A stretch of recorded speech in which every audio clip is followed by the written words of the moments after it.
त्यांच्या दोन पक्षातल्या प्रमुख नेत्यात जर चर्चा झाली असेल तर असं होऊच शकत नाही, माझ्याशी चर्चा झालीच नाही, हा हट्ट आणि हा अट्टहास योग्य नाही. प्रेसिडेंट ट्रम्पशी अशा प्रकारचा घाणेरडा करार करताना ट्रेड डील, बरं का, डर्टी डील, तुमचे मोदी कोणाशी बोलले होते?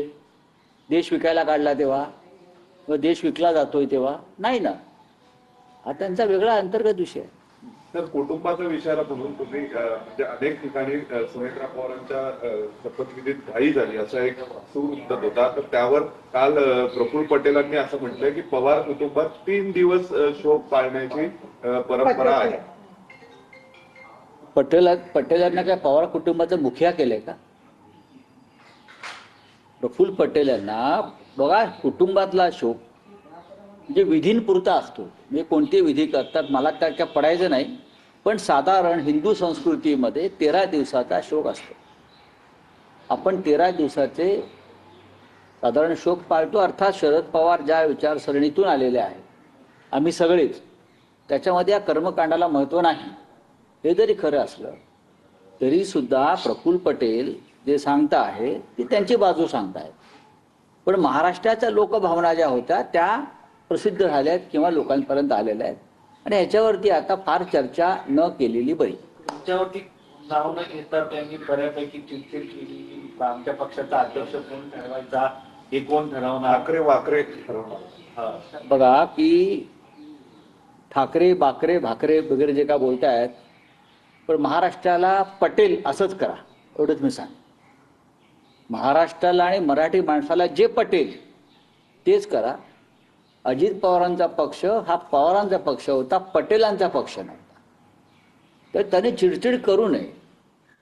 प्रफुल्ल पटेल हे त्यांच्या पक्षाचे नेते आहेत, त्याहीपेक्षा ते मोदी आणि शहांचे भक्त आहेत जास्त.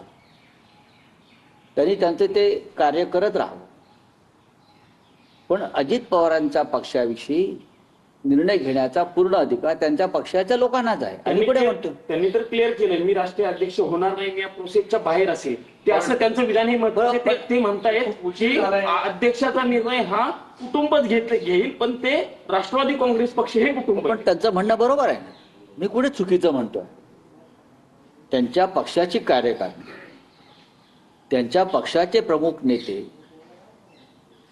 यांना अमित शहा आदेश देतील, त्यानुसार ते निर्णय घेतील. एकनाथ शिंदेचा पक्ष आणि अजित पवारांचा पक्ष हे दोन्ही पक्ष अमित शहा यांनी स्थापन केलेले आहे.